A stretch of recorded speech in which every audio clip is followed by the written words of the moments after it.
तुम्हारा है। बस उसको अपनी जिंदगी में एक ही चीज करना है कि चलते फिरते काम करते करते भगवत नाम ले, भगवती स्मरण।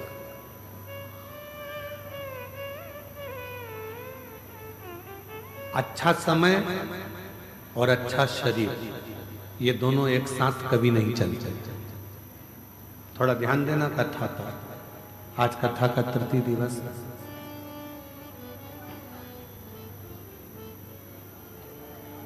अच्छा समय और अच्छा शरीर कभी दोनों एक साथ नहीं चलेंगे। शरीर अच्छा रहेगा तो समय अच्छा नहीं रहेगा। जब समय अच्छा चलेगा तो शरीर ठीक नहीं चलेगा।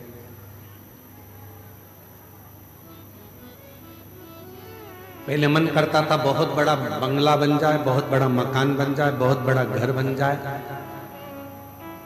उस समय पर समय अच्छा नहीं था, शरीर अच्छा था तो लगता था कि मकान बन जाए, मकान बन जाए, मकान बन जाए, घर बन जाए, मकान बन जाए।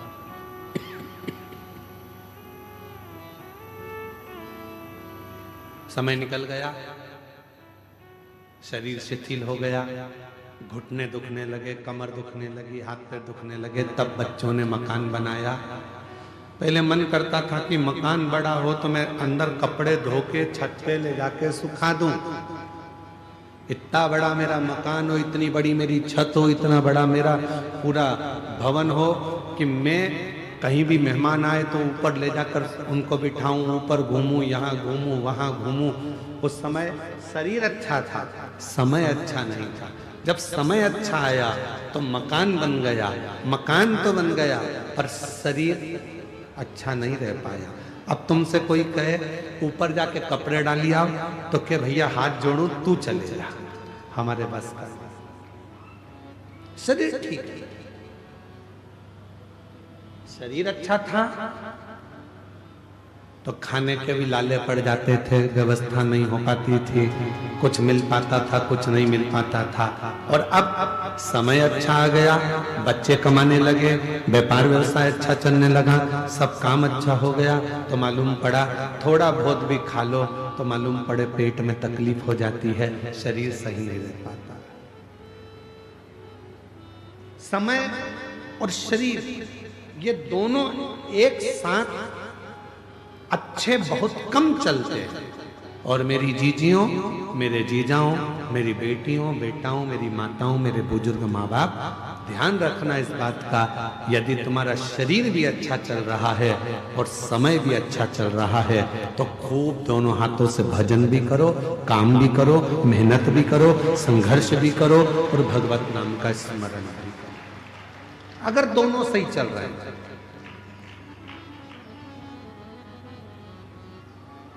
शरीर सही चल रहा है, दौड़ दौड़ के कथा में पहुंच जाओ। अपने दंतेवाड़ा क्षेत्र में पहली बार ये कथा शिव महापुराण की आई है। शरीर अच्छा है, परिवार वालों से कहो कि मुझे लेकर चलो, मुझे कथा में छोड़कर आओ। कहाँ हो रही है? गिदम में हो रही है, 25-50 किलोमीटर दूर है, चलो। आज हम वनवासी क्षेत्रों में जब गए, सुबह जब हम बारसूर पहुंचे, वहां पर बहुत सारी आदिवासी जीजियों से, वनवासी जीजियों से मिलना हुआ। उनके चेहरे पे बड़ी प्रसन्नता थी। उनके मुख से निकला कि हमने शिव को देखा कि नहीं देखा, पर गुरुजी आप आ गए तो हमको लगा कि हमारा शंकर का दर्शन हमारे बारसूर में हो।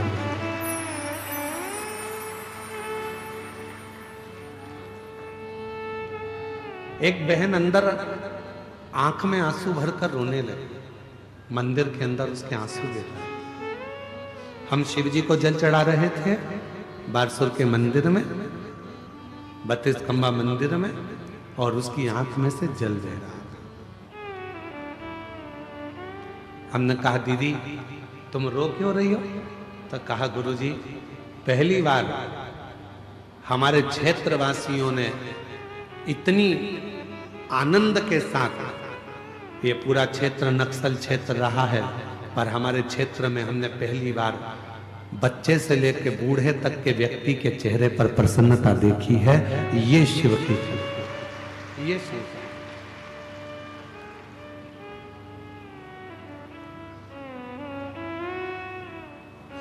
शरीर अच्छा है, भगवान ने दिया है तो इसका सदुपयोग कर लो। मेहनत करने में पीछे मत हटो।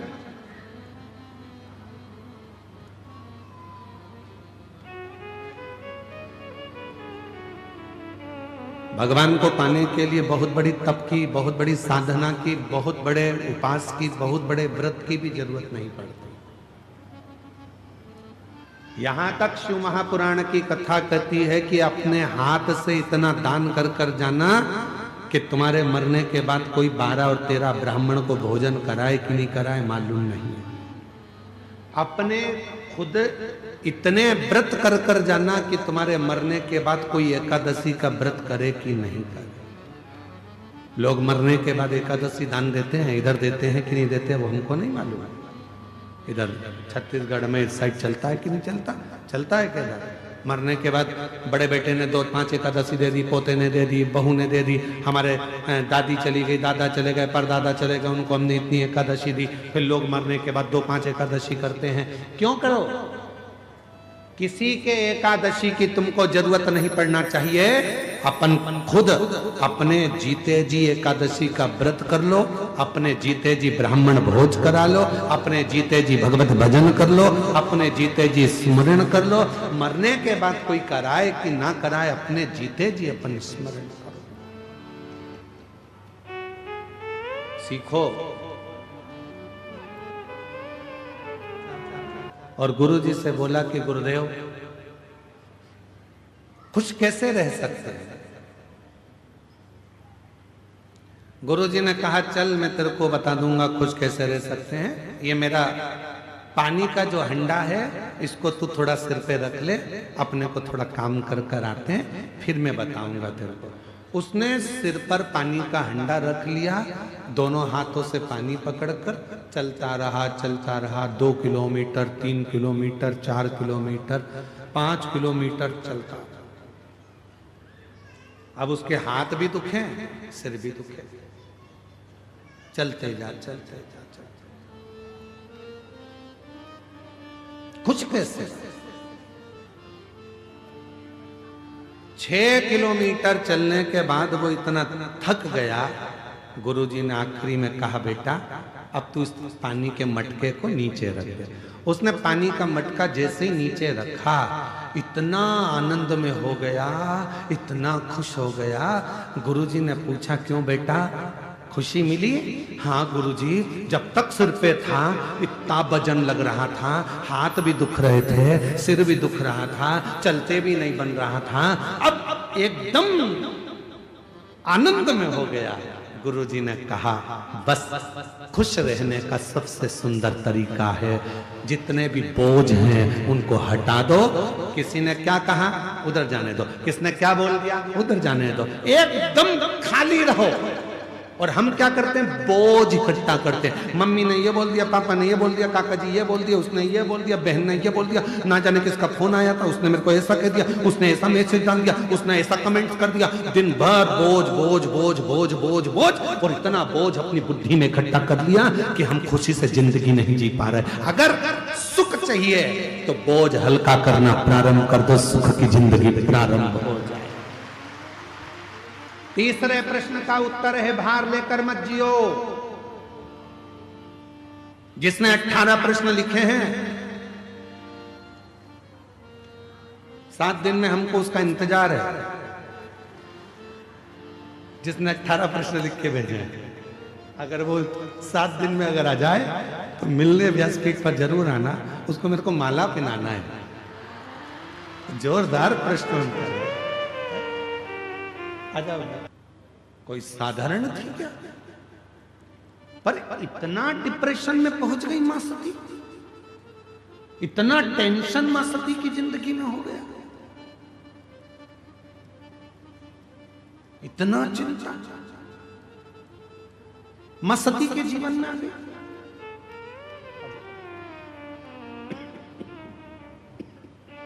आइए कोई ने जाकर सूचना नहीं दी कि दक्ष प्रजापति के यहाँ यज्ञ है, तुम आओ।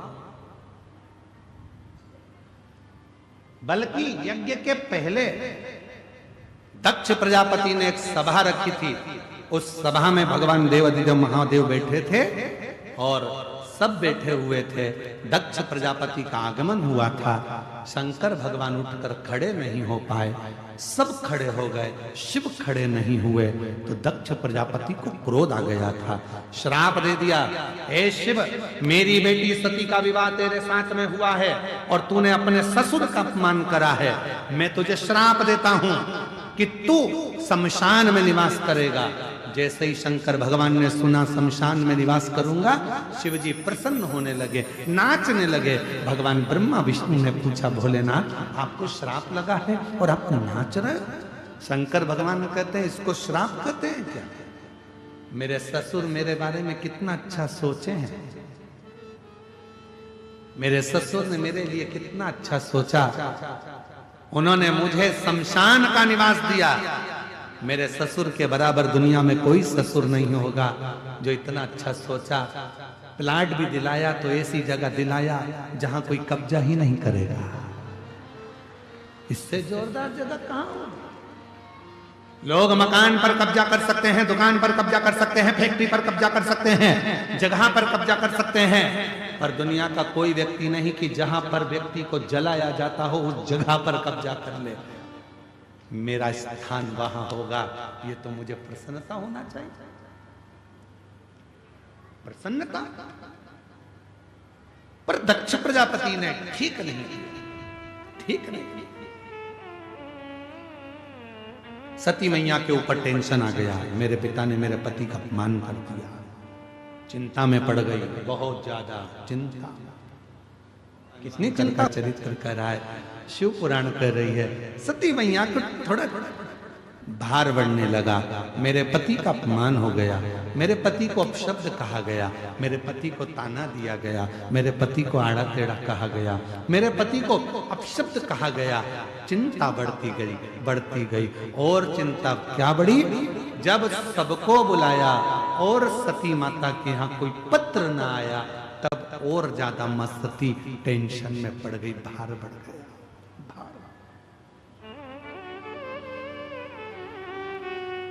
शिव जी के पास पहुंची, बाबा भोलेनाथ जी ने समझाया, क्या हो गया सती, तुम्हारा चेहरा उतरा हुआ है। सती ने कहा, प्रभु मेरे पिताजी के यहाँ यज्ञ है, सबको बुलाया पर अपने को नहीं बुलाया। शंकर भगवान बोले, कितनी अच्छी बात है, सबको बुलाया अपने को नहीं बुलाया, कुछ देना भी नहीं पड़ेगा। उनको मालूम है इनकी परिस्थिति ठीक नहीं है तो क्या देंगे, इसीलिए नहीं बुलाया होगा। चिंता मत करो, तुम तो अपने घर में आराम से रहो। सती कहने लगी, ऐसी कोई बात होती है? ठीक है, सती को समझा दिया। थोड़ी देर बाद वहीं से देव ऋषि नारद निकल कर चले गए, श्रीमन नारायण। और जैसे ही नारद जी निकल कर गए, सती मैया ने नारद जी को देखा। नारद जी को देखते से सती ने अपना चेहरा नीचे कर लिया, पर देवऋषि नारद ऊपर से नीचे आ गया और नीचे आके श्रीमन नारायण, श्रीमन नारायण। सती मैया ने कहा, लड्डू खाओगे? नारद जी बोले, नहीं, अब तो तुम्हारे पिताजी के घर खाएंगे। अच्छा, तो तुम भी जा रहे हो? हाँ। तो इतने में देवऋषि नारद ने कह दिया, मैया तुम्हारे यहाँ पत्र नहीं आया, तुम्हारे पिता अपने दामाद को भूल गए। सती मैया बोली, अब तो ऐसा होता है कि घर के लोगों को पत्र की जरूरत नहीं पड़ती है, इसलिए नारद जी तुम जाओ। तो नारद जी ने कहा, जब पत्र की जरूरत नहीं है तो तुम हमारे साथ चलो, हम तुमको घुमा के लाते हैं यज्ञ में। ना ना, नहीं जाऊंगी मैं, पति की आज्ञा नहीं, मैं नहीं। नारद जी चले गए। थोड़ी देर बाद में गरुण जी जा रहे थे, उन्होंने भी यही कहा। वरुण जी जा रहे थे, उन्होंने भी यही कहा। सती के मन में उत्कंठा जाओ।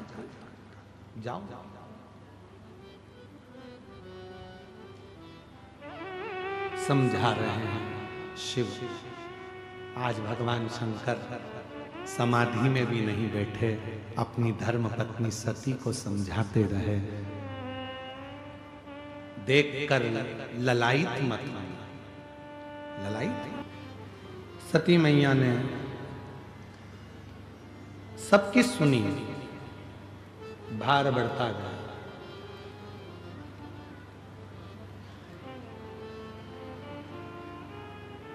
शिव जी ने माता सती को बार बार समझाया, सती जरूरी नहीं है कि हमारे यहां पत्र आए और जरूरी नहीं है कि हम यज्ञ में जाएं। जरूरी यह है कि जो यज्ञ हो रहा है वो अच्छे से हो जाए।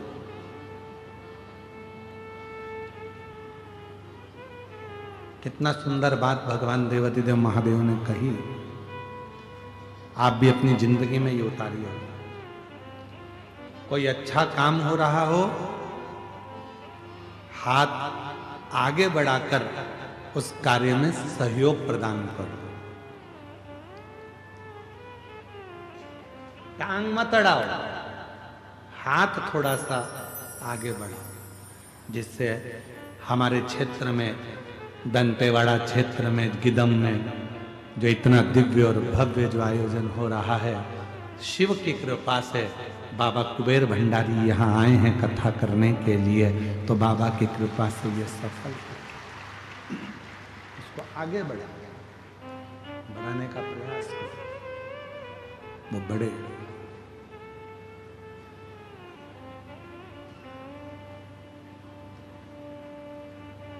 सर्वे भवन्तु सुखी। शिव कथा कर रही है। सती मैया को भगवान भोलेनाथ जी समझा रहे हैं, बारंबार समझा रहे हैं, बार बार उपदेश दे रहे हैं, पर सती मां समझने को तैयार नहीं। क्यों? उसका एक कारण होता है, जब व्यक्ति की बुद्धि में थोड़ा सा भी टेंशन आकर रुक जाता है तो फिर उसको रह रहकर वही बात बार बार याद आती रहती है, वही दिखता रहता है।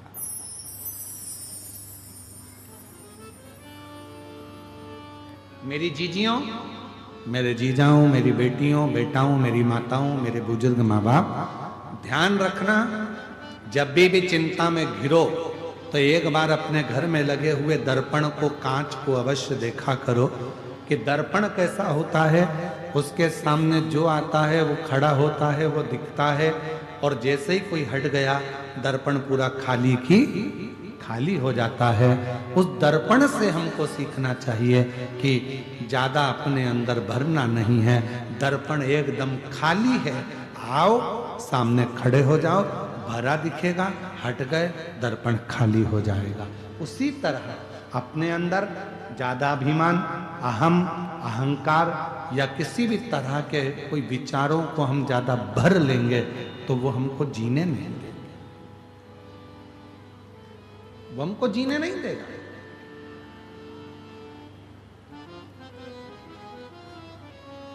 सही जीने के लिए, अपनी जीवन को, अपनी जिंदगी को सही बनाने के लिए सबसे ज्यादा जरूरी है किसी भी बात को अपने भीतर ना रखना, उसको हटाते चले जाना, डिलीट, बिना चिंता के। सती मैया ने बहुत सारा भार ले लिया और बहुत टेंशन लेने के बाद मां सती आखिरी में शिव जी का कहना नहीं माना, प्रणाम किया मां सती ने और चल दी अपने पिता के घर।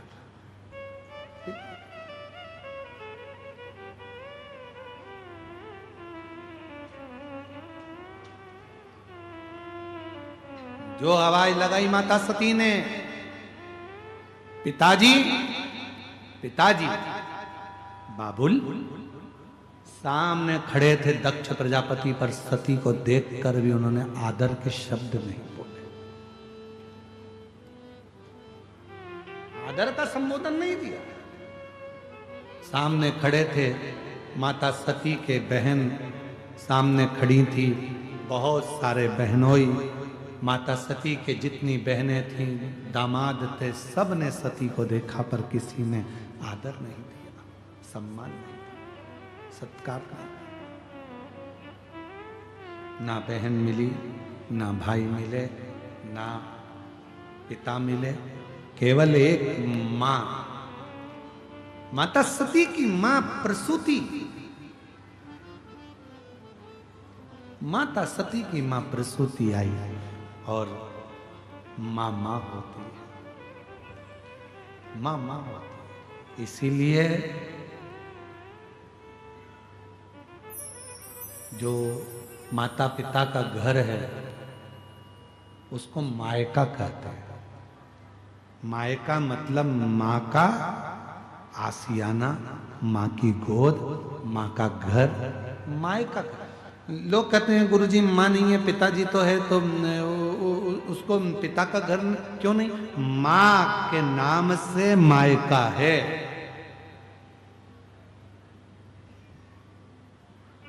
माँ है तो समझ लेना कि मायका भी है। और जिस दिन माँ चली जाती है घर सूना हो जाता है, पूरा परिवार। शिवजी की बहन क्षिप्रिया,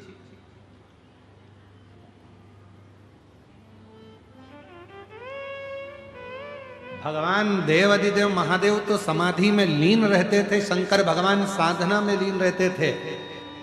पर जब जब कोई त्योहार आता था तब भगवान श्री गणेश जी महाराज, षडानंद कार्तिकेय जी महाराज, रिद्धि सिद्धि सब अपनी बुआ क्षिप्रिया से मिलने के लिए जाते थे। इसलिए आज भी उज्जैन में माँ क्षिप्रा के तट पर हर सिद्धि है, माँ क्षिप्रा के तट पर विनायक हैं, भगवान श्री गणेश जी हैं, माँ क्षिप्रा के तट पर काल भैरव हैं, माँ क्षिप्रा के तट पर सारे 33 कोटि देवता, 84 महादेव सब क्षिप्रा के तट पर विराजमान है।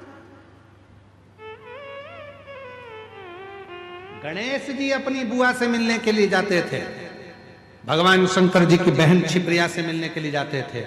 एक नियम बनाओ, आप बुआ के घर नहीं जा सकते, आप बहन के घर नहीं जा सकते, तो कम से कम महीने में, 2 महीने में, 4 महीने में, 6 महीने में एक बार उसको याद कर लिया करो, बुआ जी कैसी हो? भले बूढ़ी हो गई, शरीर शिथिल हो गया, 60 साल, 70 साल, 80 साल की हो गई, पर तुम्हारा एक फोन उसको ऊर्जा दे देगा, उसको लगेगा मेरा मायके का कोई बैठा है जो मुझे